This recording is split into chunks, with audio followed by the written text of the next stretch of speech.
Bom dia, pessoal, tudo bem com vocês? Hoje a gente vai falar sobre o capítulo 11 e 12, tá? O capítulo 11 ele vai ter um slide, o capítulo 12 ele vai ser como mapa mental. Mas eu acredito que eu termino os dois hoje. Deixa eu compartilhar aqui com vocês. Capítulo 11.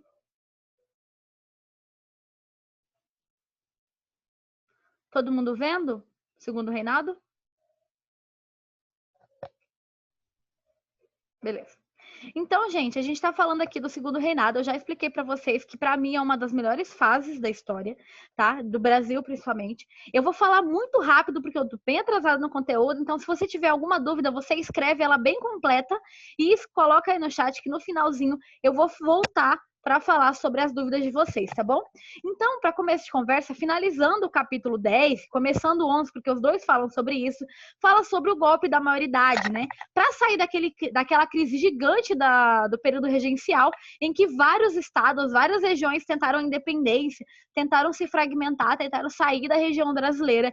Eles resolveram modificar a lei, falaram, ok, a única pessoa que é o fator de união, isso tudo é o imperador. Se ele não resolver, nada mais resolve, entendeu? E aí ele vai criar várias ideias, na verdade, exatamente de unificação do povo, tá?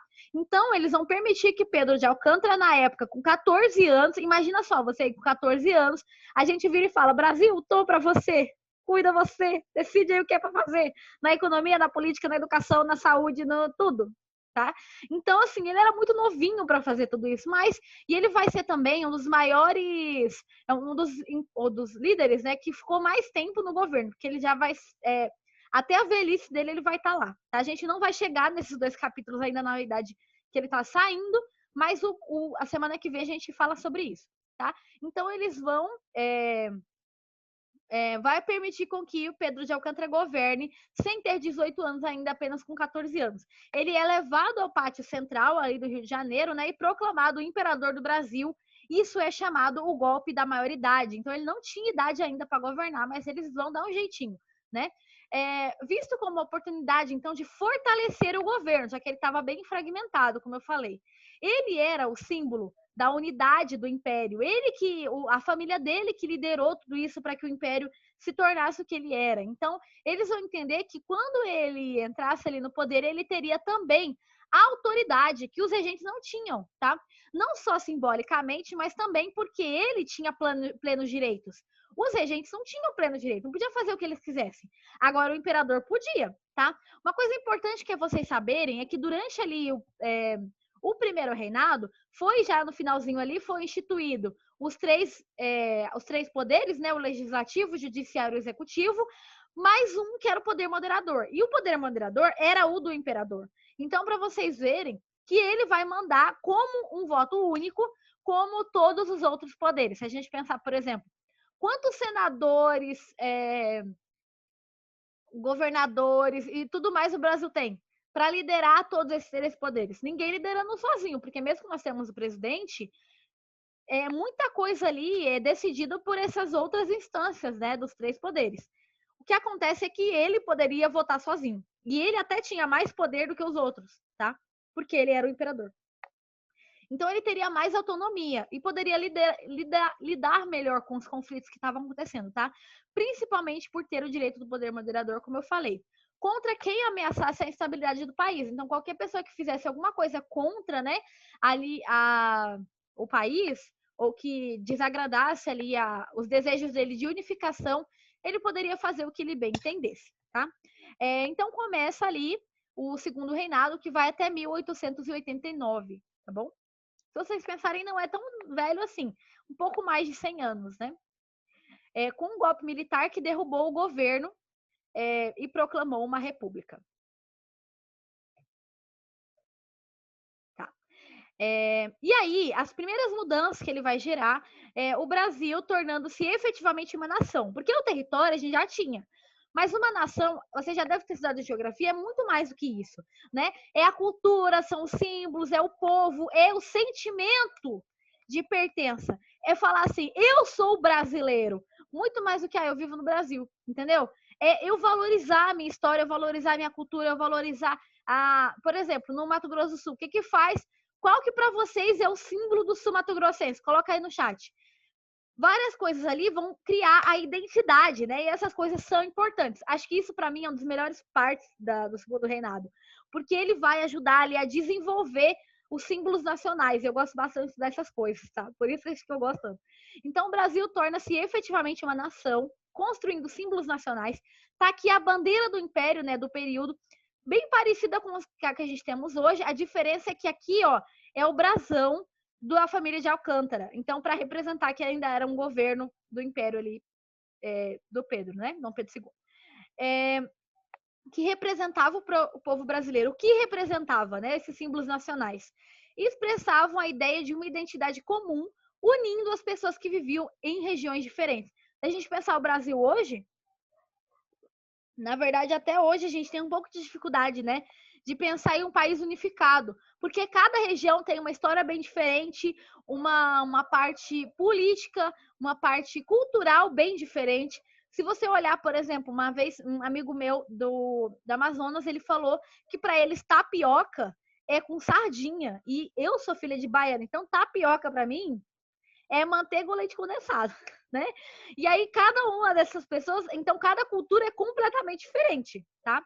Início das mudanças aqui. Houve um crescimento populacional gigante nesse período, muito porque foi incentivado a imigração para o Brasil de europeus especificamente, tá, gente? É muito importante isso, tá?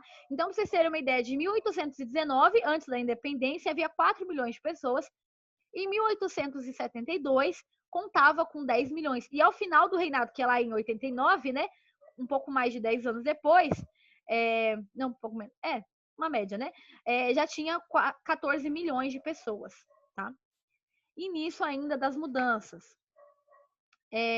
O crescimento populacional se deu muito pela modernização da cidade, em que ele vai ali criando várias estruturas na cidade para poder se modificar.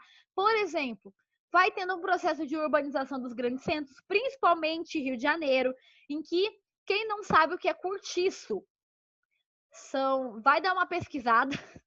Tem até um livro muito bom que cai bastante em vestibular, que é o Cortiço. E ele fala sobre exatamente uma vida, né? A vida da população mais pobre. Os trabalhadores, eles viviam nesse cortiço, a maioria deles. Eram meio que casarões, em que várias pessoas viviam ali. Era, por exemplo, tinha um banheiro para todo mundo, eles só tinham meio que o quarto, às vezes a cozinha, e aí as pessoas trabalhavam, viviam perto da fábrica, etc. E o Dom Pedro, ele vai ter um processo de limpeza disso, tá? Mas a gente pode entrar um pouco mais sobre isso no próximo capítulo, no capítulo 13, tá? Então vai passar ali por um processo de modernização na sociedade, de limpeza nas cidades, né, de melhoria na estrutura da cidade, lento aumento de expectativa de vida, porque cada vez mais vai ter técnicas de saúde, gente. Se agora vai ter, a gente vai estudar sobre isso, né, revolta da vacina, etc. Se agora vai ter um processo de melhoria da saúde, né? De limpeza das ruas. Lembra que até então não tinha esgoto encanado, as pessoas faziam necessidade de xixi, cocô, etc, e jogavam na rua, todo mundo pisava, então constantemente era uma porcalhada que o pessoal estava pisando, e isso trazia doenças. A mortalidade infantil era muito grande e a expectativa de vida das pessoas era muito baixa, tá? E aí, com isso, né, com toda essa limpeza, com o projeto de saúde, ele vai melhorar a saúde e a qualidade de vida das pessoas, tá? Aumento da produção e da riqueza, muito por causa do fim do tráfico negreiro, mas aí a gente já fala sobre isso. Em 1850, o tráfico foi interrompido, tá? Há uma política de incentivo à imigração europeia. Por quê?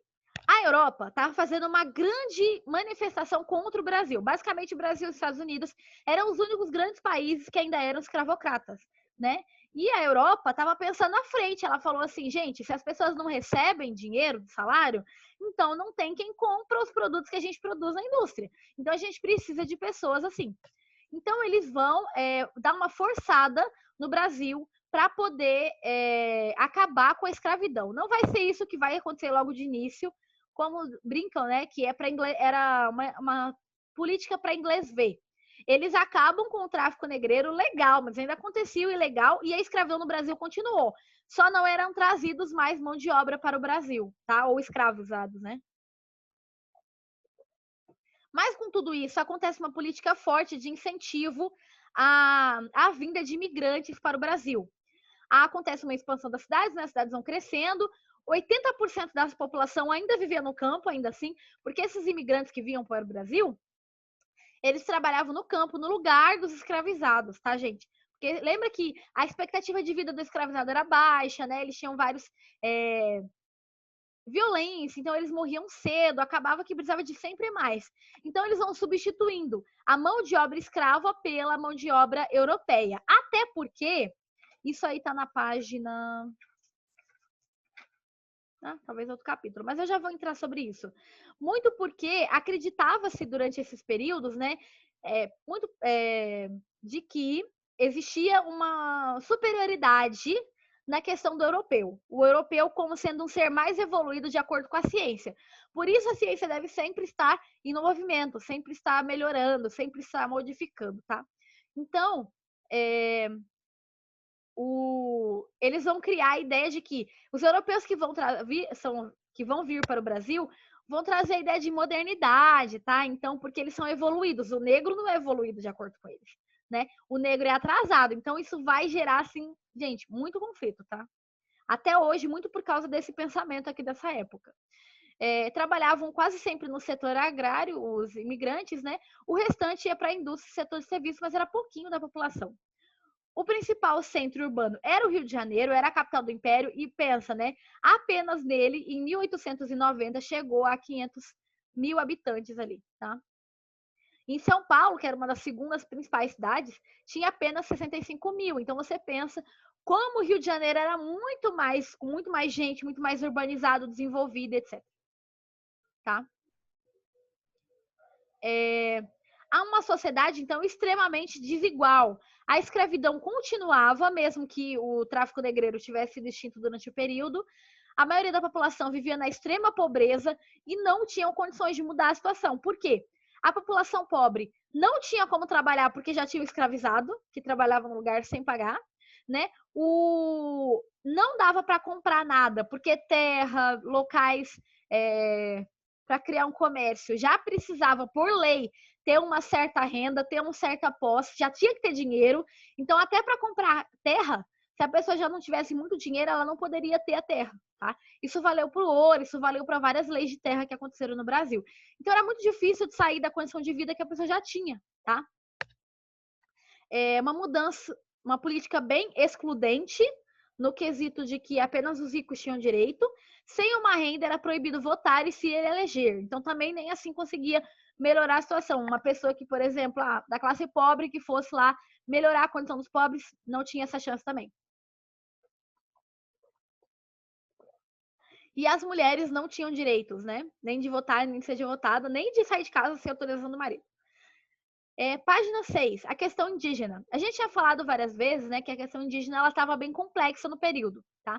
Indígenas foram organizados pela Guerra Justa, que era assim, o europeu, o colono, ele tem a civilização, ele pode civilizar essa população, então a gente vai escravizar, vai levar os indígenas para os aldeamentos do Estado, a gente sabe as coisas certas e eles não.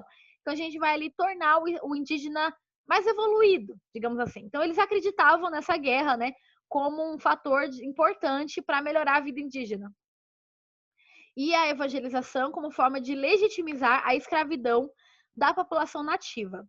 Longas discussões sobre o que fazer com os indígenas, porque apesar disso os indígenas não acabavam, né, gente? Era muito indígena. Então, em 1831, o governo regencial acabou com a Guerra Justa, tornou um modelo de assimilação. Então, é aquela ideia de que os indígenas, uma hora, iam se misturar tanto que eles iam parecer com os portugueses, tá?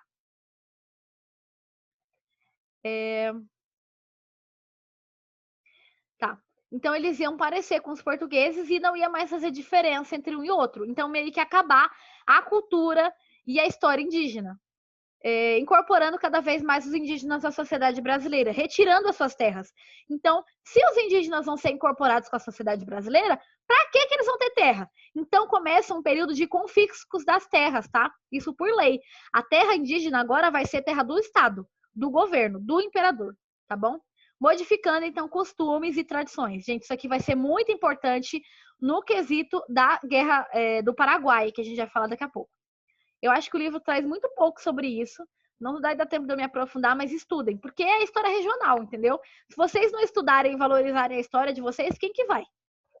Então, leis proibiam, né, a escravidão indígena, mas legitimavam formas de violência. Ou seja, se o indígena estava ali no aldeamento do Estado e ele desobedecia, poderia apanhar ou até ser morto, tá? Porque era por lei aceitável isso, porque o europeu ou o colono sabia mais do que o indígena, tá? Expulsavam os indígenas de suas terras, obrigando-os a viverem em aldeamentos, a gente já falou sobre isso, contribuindo para a destruição de muitos grupos indígenas e para o desaparecimento de práticas e culturas importantes. Então, eles foram tentando apagar mesmo a história indígena, sua cultura, sua língua, né? E como eles administravam ali o território. Que vocês colocaram aqui da cultura do sul-mato-grossense, a mandioca e o ipê.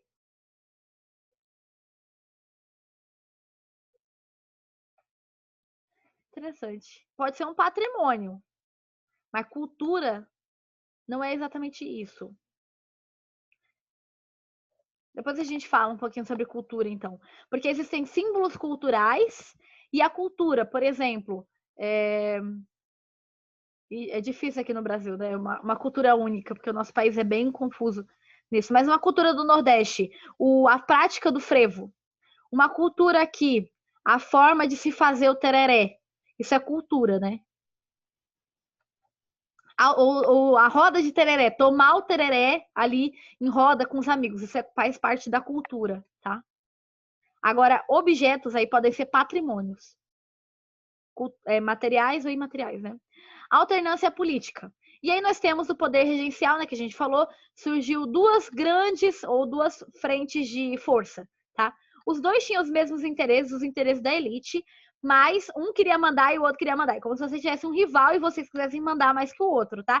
Mas os interesses são meio que os mesmos.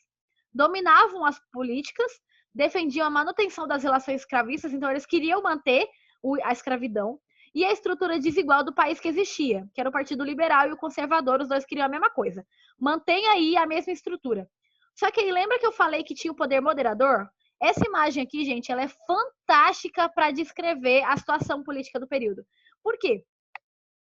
Meio que ficava alternando. Então, de épocas em épocas que tinha eleição, ou o Partido Conservador ou o Partido Liberal ganhava as eleições, mas qualquer coisa que eles fizessem que desagradasse, começasse a brigar, ou desagradasse o imperador via e tirava todo mundo e colocava que ele queria, digamos que estava o Partido Conservador. Aí o Partido Conservador está fazendo muita pressão para ele fazer um tipo de lei ou alguma mudança ali que ele não quer, ele vai e tira e coloca o liberal e aí vai trocando de acordo com a vontade dele. Então, quem mandava de verdade era o imperador, tá? Mas existia ali os dois partidos com esses interesses, tá bom? Legal que é a mesma imagem que tá no livro. Agora que eu vi. Fim do tráfico negreiro que a gente estava falando, porque aquilo lá foi um apanhado geral, né, de como foi o império do Dom Pedro II, mas agora a gente está entrando mais profundamente, né? Defendiam a manutenção da escravidão, a maioria da população, principalmente a elite, tá? Principal objetivo político dos conservadores e liberais era manter a escravidão, até porque era a principal mão de obra e garantia uma riqueza em escala, né? Desde a pessoa que pegava o escravo lá na África até quem comprava aqui por último. Objetivo principal político dos conservadores: diversas estratégias para prolongar, né? Desculpa, tá errado. Prolongar a duração da escravidão. No século XIX, o Brasil e os Estados Unidos eram os únicos que mantinham um sistema escravocrata. Tudo isso provocou. Tá. Aí aconteceu a Guerra de Secessão, né? E os Estados Unidos acabou libertando ali os escravos, né? E a gente já falou sobre Guerra de Secessão também, quando estudou os Estados Unidos. Isso provocou um isolamento no Brasil, porque aí o Brasil era o único grande país que ainda era escravocrata. Ele foi começar a ser visto como atrasado, né? Os países ficavam assim, o Brasil devia estar pensando à frente. Não, está pensando para trás, ainda em manter relações tradicionais que não vão dar certo a longo prazo. Começa a sofrer muita pressão de países europeus, principalmente a Inglaterra, e a Inglaterra começa a falar assim, olha, ou vocês libertam os escravos, né, acaba com a escravidão, ou a gente vai começar a fazer um bloqueio econômico. A gente já estudou o quanto o bloqueio econômico pode ser ruim, né? Porque ninguém pode comercializar com aquele país. E outra coisa que os ingleses faziam era capturar navios. Gente, eu já li várias coisas. Essa captura de navios, no geral, pelo que eu entendi, eles afundavam o navio. Então não era porque eles eram boas pessoas e queriam libertar os escravos, entendeu? Porque os escravos morriam afogados. Eles afundavam o navio para não chegar o navio negreiro aqui no Brasil. Veja a situação, né? O governo brasileiro, então, tenta negociar com as elites o fim do tráfico negreiro e consegue ali que pelo menos as embarcações acabem, né? Isso vai ser o início do fim, mas vão ser várias leis até realmente acontecer o fim. Então acontece o fim do tráfico negreiro com a lei Eusébio de Queiroz, que é esse carinha aqui, ó, um advogado, tá? A escravidão ainda duraria 38 anos. E aí nós temos a questão da lei de terras, né, da imigração, página 9, tá? Muitos imigrantes, foram milhões de imigrantes que vieram para o Brasil durante esse período, principalmente europeus, era visto como uma oportunidade de negócio, uma oportunidade de crescimento, de fortalecimento da nação.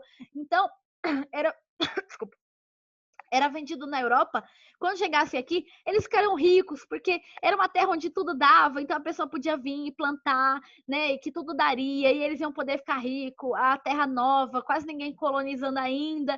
Eles eram muito estimulados a vir, mas até para substituir a mão de obra escrava, como eu falei, em busca de colonos, mas isso acaba fracassando. Primeiramente porque, isso não está bem no livro, mas só para vocês entenderem, vários. Quando eles chegam aqui, tá, vamos começar assim, né? Quando eles chegam aqui, o governo, para conseguir as elites acreditarem ou confiarem, né, que isso ia dar certo, tem que criar uma lei, que é a lei das terras. Isso aqui acaba provocando que os imigrantes não podem comprar terras, a não ser que seja terra que já ninguém quer, tá? Então, os colonos poderiam comprar terras, mas os imigrantes não. Eram apenas para trabalhar no território. Então, quando eles chegam aqui, não é tudo isso que eles queriam, que eles imaginavam. Outro fator importante que vocês precisam entender, que é o que não está no livro. Os colonos, né, aquelas pessoas que já viviam aqui, não entendiam que os europeus não eram escravos, então tratavam muitas vezes eles como escravos. Espírito Santo foi considerado um dos piores locais para se viver, porque eram realmente espancados, vários processos que passavam os escravos, os europeus acabavam passando lá também.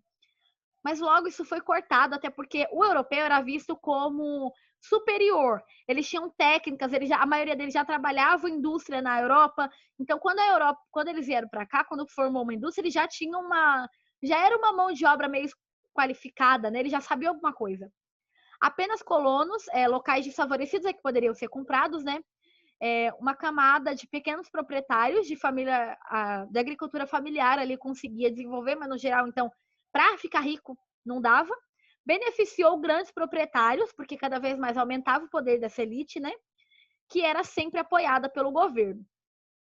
Aí nós temos, né, o fator de cultura e construção da nação brasileira. Um esforço muito grande do segundo reinado,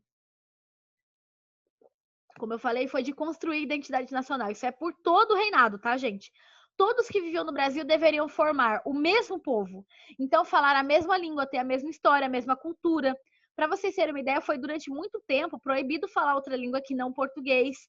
Então, mesmo os europeus que vinham para cá não podiam falar outra língua, não com muita frequência, e os indígenas também não poderiam falar a língua nativa. Então, foi perdido muita coisa nesse processo né,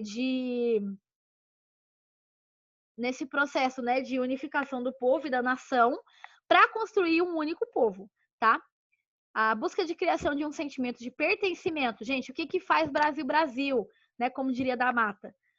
O que faz o povo brasileiro? O que forma? É o jeitinho brasileiro que forma a gente? É a nossa comida que forma a gente? É a nossa história que forma a gente? Então, vai aqui criando várias características para tornar um povo único e comum. Uma dessas criações foi o IHGB, gente, que é o Instituto Histórico Geográfico do Brasileiro, tá? A gente tem um IHGMS aqui no Mato Grosso do Sul, pertinho da escola. Eu gosto muito de ir lá. Eles eram basicamente quem escreveu a história brasileira. Gente, um pouco positivista, porque ele sempre escreve da linha dos ricos, da elite, tá? Então não escrevia muito pensando na situação difícil que a população pobre vivia, mas é o início aqui para ter um sentido histórico, de valorização da nossa história, tá? Que antes não tinha nada. Também é criada a Academia Imperial de Belas Artes, né? Com uma expressão forte do romantismo, que já era feito lá na Europa, né? Então, inicialmente, o romantismo, né, ele é uma arte focada em emoções, sentimentos e expressões individuais, aquilo que a pessoa está sentindo mesmo, né? Primeiro, no romantismo brasileiro, valorizou a natureza e o idealismo, né? Porque a gente está vivendo no meio muito natural, né, da natureza. E segundo, um mundo ideal, tá? Aquela ideia do idealismo mesmo. Então, que as mulheres e os indígenas são puras e inocentes e não tem nada que possa corrompê-los, tá? E devem ser guiados e tratados porque eles somos inocentes demais, né, as mulheres e os indígenas, para saber o que precisa ser feito, tá? E também foi criado aqui teatros e peças sempre focadas na identidade da nação, tá bom? Com esse objetivo de que a nação se visse como um único povo. Estimulou escolas da elite a valorizar os símbolos nacionais, valorizar sua cultura e história. Sempre a elite, aí é criado também o Colégio Imperial, lá no Rio de Janeiro, tá? Com esse objetivo. A economia ela era extremamente voltada para o café, tá? Sempre para exportação, dando uma olhada quantos slides faltam. Sempre para exportação, pois era muito popular na Europa e nos Estados Unidos. O café estimulou a produção, o Brasil cada vez mais estimulando a produção do café, principalmente em São Paulo e Minas, mas depois ele vai crescendo. Outros produtos que a gente ainda produzia eram o açúcar, o tabaco, o algodão. O café foi sendo produzido em diversos estados, muito por causa da expansão da ferrovia, que vai acontecer nesse período. Recursos para investir. Gente, se agora eles não têm mais que enviar dinheiro para trazer escravo da África, eles vão ter dinheiro e o Dom Pedro II ele vai saber administrar isso, pegar esse recurso que ele não está mandando para fora e vai investir em modernização do nosso país, tá? Enriquecendo sempre os proprietários. Aqui vai iniciar a nossa indústria. Olha o ano que a gente está iniciando uma indústria, hein? Muito depois. Quando a gente estudou nos Estados Unidos, desde o início ele já tinha uma pequena indústria. A gente está aqui em 1800 e tralalá para iniciar uma indústria, tá? Mas ainda era muito tímida, muito investimento, tanto dos cafeicultores quanto do governo, né? Quase sempre voltada ali para o café. Então, as sacas de café, que era a maioria da nossa indústria, não conseguiam transformar o país em um país industrializado. As indústrias ficavam principalmente em São Paulo, o que desfavorecia ainda mais a questão regional de desigualdade entre os estados, né? Graças ao café foi possível, então, criar ferrovias, e essas ferrovias até a região, por exemplo, aqui do Mato Grosso, né? Antigo Mato Grosso do Sul, essas ferrovias ligavam toda essa região ao litoral, o que permitiu com que eles expandissem também a produção, que agora não precisava mais carregar nas costas ou na mula, né? Os produtos que eles iam criando. Gente, coloca o nome no chat aí, por favor. É possível, então, fazer longas distâncias. Os centros urbanos principais, né? Os centros foram urbanizados. Rio de Janeiro com uma cidade limpa, sem cortiços, um processo de urbanização, né? Um projeto de melhoria, criar casarões ricos, importantes, teatros, coisas ali que traziam uma ideia de um país modernizado, né? Os pobres eram expulsos das cidades, vivendo ali nas periferias, cada vez mais criando a ideia das favelas, porque o pobre não podia mais morar no centro, tá? Era o rico que ia morar no centro, porque era uma cidade limpa, nova, tá? Ampliando cada vez mais as desigualdades. Acabamos o capítulo 11, vamos começar o 12, tá? Se alguém tiver alguma dúvida, coloca aí no chat. E aí a gente está falando sobre a crise no Império.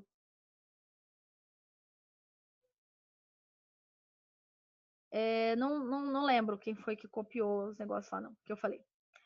Crise no Império, tá? Capítulo 12. Tenho 6 minutos para acabar. Tá bom. Disputas. Então, Dom Pedro II conteve as rebeliões que estavam acontecendo, né? Tanto no período regencial quanto na questão do tráfico negreiro, porque com a lei Eusébio de Queiroz foi bem difícil conseguir manter o país unido, ainda assim, porque as elites queriam, então eu vou perder dinheiro, e aí eles não queriam isso. Aí ele mostra como é uma forma de investir no país, né? Quando a gente fala no quesito de que agora o dinheiro pode ser investido em indústria, melhorar. Vai que alguém não compra mais o café, então tem agora outras fontes de renda, né? Outra coisa importante de vocês saberem é a definição da fronteira. Apesar de existir já um território, a nossa fronteira não era bem definida, entendeu? Sabia-se onde eram os países vizinhos, mas não sabia onde acabava um e começava outro. Até porque ninguém vivia nessas regiões fronteiriças. Isso aqui vai ser um caos, principalmente na Guerra do Paraguai, porque muitos territórios não vão ser bem administrados, tá? Atuação forte bem ativa na região sul, porque eles, na Guerra da Cisplatina, que a gente já estudou também, aconteceu que o Brasil perdeu uma parte do sul para o Uruguai, né? Tornando ali o Uruguai.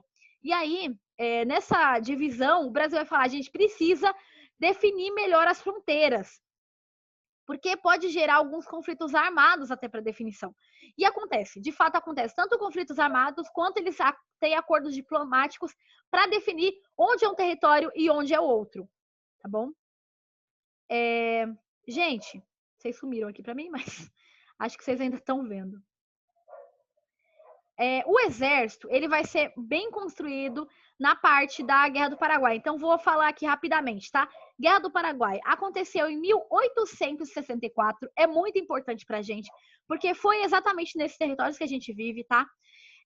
Por um fato de que o Brasil invadiu meio que um território achando que é dele, sabe? Não sei se era bem porque ele era bonzinho, não, mas enfim.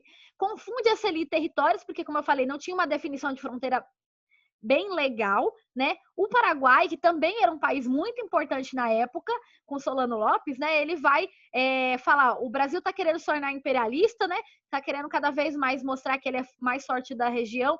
Não vamos deixar. Então ele vai e ele captura um navio brasileiro. E isso é uma declaração de guerra contra o Brasil. Aí se forma, né? Não é logo de início, mas vai se formar uma frente: Brasil, Uruguai e Argentina, que é a Tríplice Aliança.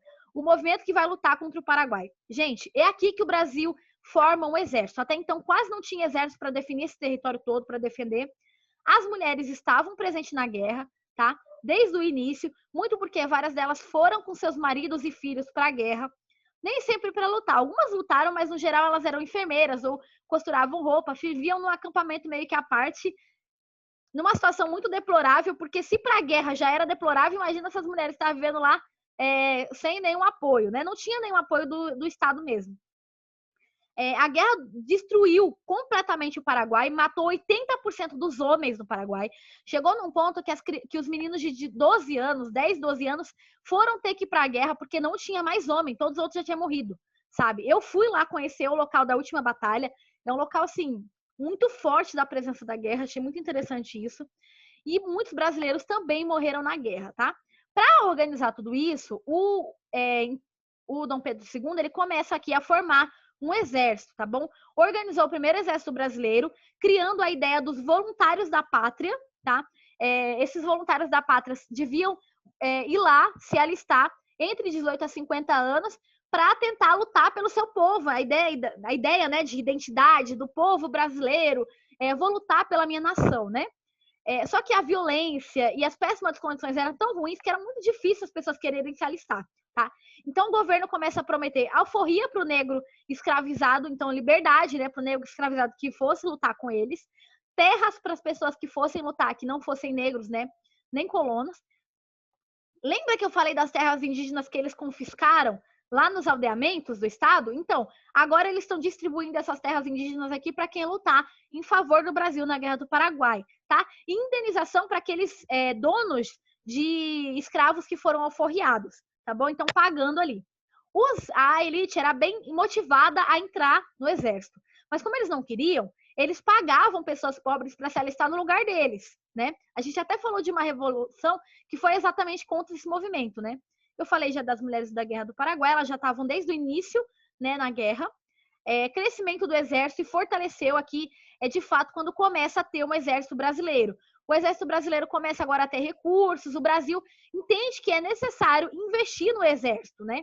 Por isso a nossa região é tão forte, o exército, assim, na presença do exército. Eu morei em São Paulo, não era assim como é aqui, não. Tem tanta cidade militar, né? Tanto o exército sempre treinando, vários movimentos de aviões do exército, essas coisas, não tem outros cantos. É muito porque vivemos em uma região de fronteira, tá? Para garantir as fronteiras nacionais. Gente, semana que vem eu falo sobre os dois, né? Alguém ficou com alguma dúvida sobre o conteúdo? Natan, Maria Isabel, Mariana, Eduarda, Maria Luísa.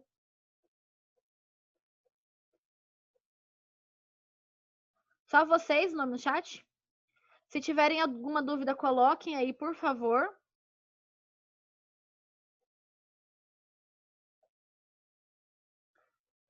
Não vai dar tempo da gente terminar, mas assim, avançamos bem. Obrigada, gente. Fiquem com Deus. Nem todo mundo colocou o nome no chat. Tô vendo, hein?